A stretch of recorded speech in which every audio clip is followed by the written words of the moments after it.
Badannya Duta Sikit dan Imam menjelaskan tentang non-instruksional. Strategi dengan apa tadi itu? Aktivitas. Strategi satu adalah pakaian yang sesuai. Itu Mbak Gini. Tolong Mbak Gini jelaskan Mbak Gini. Jadi Mbak Gini yang menjelaskan apa aktivitasnya. Terima kasih atas kesempatan yang diberikan buat saya. Di sini saya memberikan strategi pakaian yang sesuai. Dalam non instruksional adalah saya di sini pakaian yang sesuai adalah pakaian yang berbentuk kaos olahraga atau celana training, bisa juga kita pakai, dan juga dia bisa yang baju yang bisa mudah menyerap keringat di sini dan bisa terbuat dari katun, lembut, nyaman dan mudah kering di sini. Dan juga saya menambahkan di sini kita bisa memilih pakaian yang pas untuk kita sendiri dan pemilihan warna yang cocok untuk kita sendiri sesuai selera yang kita inginkan. Mungkin itu yang dapat saya sampaikan. Untuk yang kedua, pengambilan asensi, saya serahkan ke Kak Irma. Jangan absen. Saya akan membaca pengambilan absensi. Di sini saya memakai abjad ya, peserta didik dibariskan, kemudian guru menyebutkan abjad A sampai Z. Maka peserta didik dengan abjad A akan mengangkat tangan dan terus berlangsung sampai selesai. Diharapkan dapat membantu anak-anak untuk konsentrasi di awal, kemudian membangun nilai-nilai positif untuk anak, setidaknya bertanya kepada teman-temannya yang tidak hadir. Kemudian juga meminimalisir pemanggilan nama panggilan di rumah. Iya. Misalnya nama kampung, nama cantiknya Serip, Nama di sekolah juga banyak seperti itu. Terima kasih. Yang ketiga, sinyal berhenti. Kita berikan kepada Pak Asep. Baik, Assalamualaikum warahmatullahi wabarakatuh. Saya akan menjelaskan tentang sinyal berhenti. Sebelum pendekatannya, apa itu sinyal berhenti? Yaitu adalah tanda berhenti sesuatu yang kita lakukan selama proses pembelajaran untuk mendapatkan perhatian siswa dengan cepat. Di mana pada saat proses pembelajaran kita Bapak Ibu, ketika anak-anak sedang melakukan aktivitas gerak, ya, tapi dia salah. Bagaimana caranya kita memberikan sinyal tanda berhenti agar mendapatkan perhatian lebih cepat? Ini kadang-kadang untuk Bapak Ibu guru yang ngajar di SD ini sangat penting. Ya, kita kembali lagi ke pembelajaran awal P2 kemarin tentang cuek ya, apa? Swing, tentang isyarat. Nah, ini juga kita bisa pakai untuk pada saat proses pembelajaran untuk menginstruksikan berhenti. Ya. Pendekatan yang saya gunakan yaitu bisa dengan isyarat fluid, ya. Yang kedua bisa dengan tepukan tangan, yang ketiga dengan siulan. Ya, siulan itu biasanya kita pakai tangan di lidah itu. Keempat dengan menggunakan musik, ya. Ketika musik menyala, dia bergerak, terus kita menyuruh dia berhenti. Dimatikan berarti tandanya berhenti. Tapi sebelumnya kita selalu ada kesepakatan terlebih dahulu sebelum membuat ini, supaya terjadi yang namanya non instruksional. Non instruksional ini bagaimana membiasakan anak tanpa instruksi dia langsung melakukan, maka namanya non instruksional. Terima kasih. Lanjutnya, Kak. Ya. Tepuk tangan dulu. Iya. Tanyakan tuh semuanya. Salam olahraga. Ya. Salam olahraga. Jaya. Ya, berikutnya Pak Irwan tentang posisi guru dan formasi kelas. Posisi mana? Ada ngomong kan? Untuk di bagian posisi guru dan formasi kelas ada beberapa yang harus kita perhatikan untuk membuat sebuah formasi. Yang pertama adalah guru tetap aktif dan mengawasi. Jadi pada formasi yang kita buat itu guru bisa tetap aktif dan mengawasi siswa kita. Yang kedua itu adalah posisi sentral dan posisi sentral untuk demonstrasi. Jadi pada saat membuat demonstrasi kita berada di posisi paling tengah.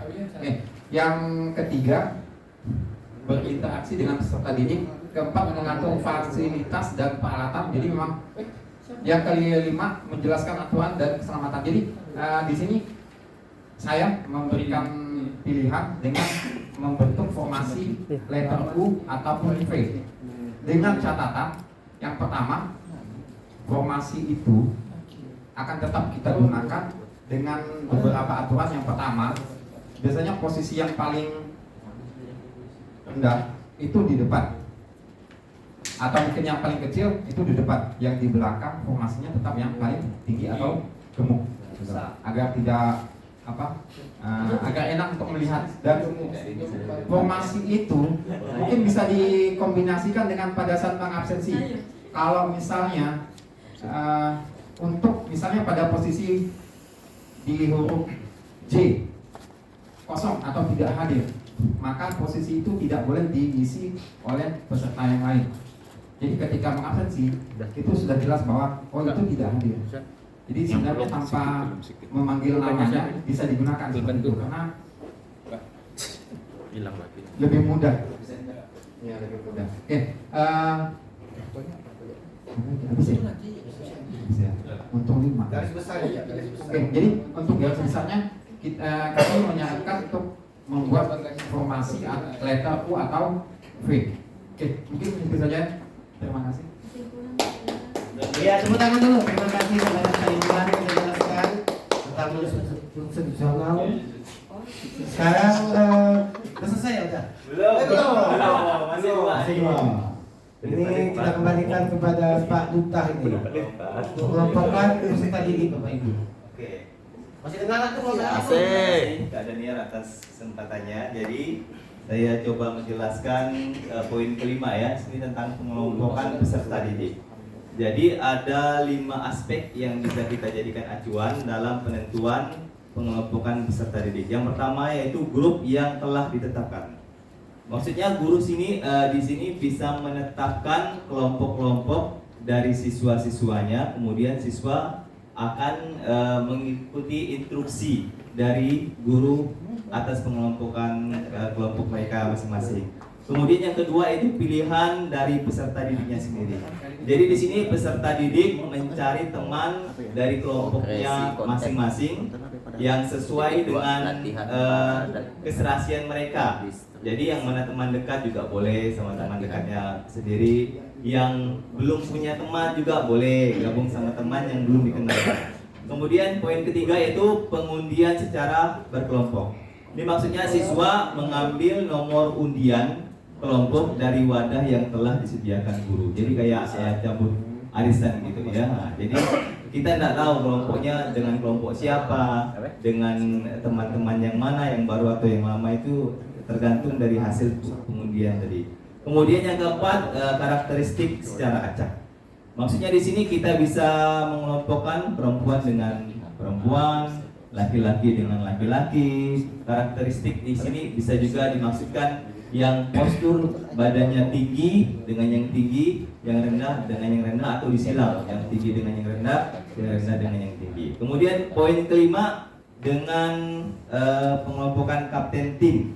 Di sini maksudnya nanti guru memilih 3 orang ketua kelompok, kemudian kelompoknya dari siswanya akan memilih siswa mau berada di kelompok ketua yang mana. Ketua yang A, B, atau C itu tidak boleh ketua kelompok yang memilih. Jadi yang memilih adalah siswa sendiri. Siswa yang maju ke ketua kelompoknya masing-masing. Oke, itu sekian dari saya. Selanjutnya saya serahkan sama Kak Daniel.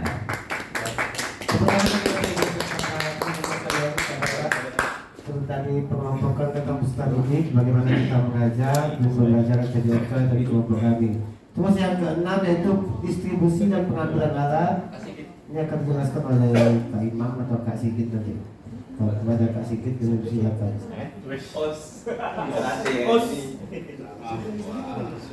Assalamualaikum warahmatullahi wabarakatuh. Waalaikumsalam warahmatullahi wabarakatuh. Perkenalkan, nama saya Sigit Noviadi. Asal saya dari Sangdo, SMP Negeri Semarang.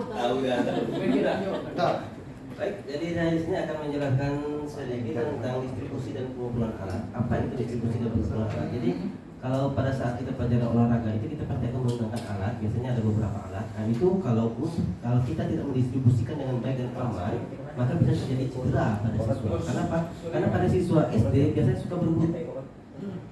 SD, yang SMA juga sudah berebut.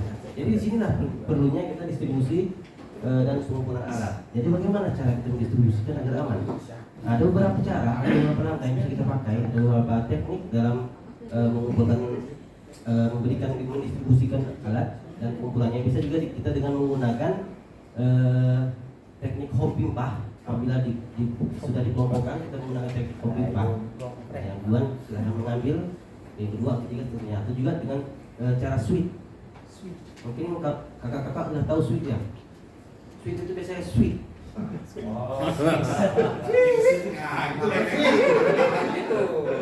Itu seperti kata saya dalam rangka itu pinsut.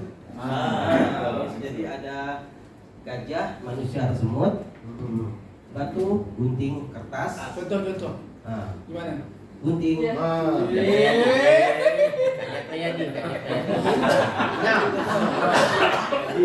Bisa juga kalau kita dengan menggunakan jenis kelamin laki-laki, perempuan, gender, perempuan, laki-laki, perempuan, biasanya tidak ada. Jadi ya kita contoh yang keduanya. Bisa juga kita menggunakan tadi suit, pinsut, hormipah, ganjil genap. Ganjil genap. Jadi sebelumnya kita kelompokkan menggunakan ganjil genap. Kelompok 1, 2, 3. Nah, kelompok 1 berarti ganjil, mengambil bola di sini. Kelompok 2 genap, mengambil bola yang ini. Kelompok 3 kelompok pas. Itu untuk pengambilan bola, mendistribusikan. Terus juga bisa dengan hitungan 1, 2, 3 dan seterusnya. Ya itu. Jadi saya harapkan kita sebagai guru olahraga agar memperhatikan hal itu, karena di situ bisa tidak aman apabila kita abaikan. Ya, anak-anak berebutan lari, jatuh, luka, kaki diamputasi, susah. Oke, itu aja mungkin. Terima kasih. Assalamualaikum. Terima kasih. Tutup. MC.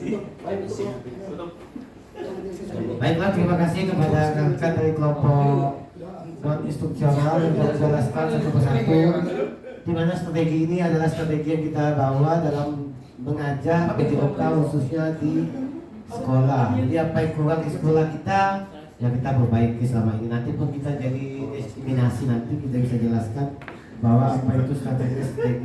Kalau tak begini tak baca motor tak susah, tak kecil sebenarnya dibantang di motor. Kalau kan kita setidaknya kita bisa belajar.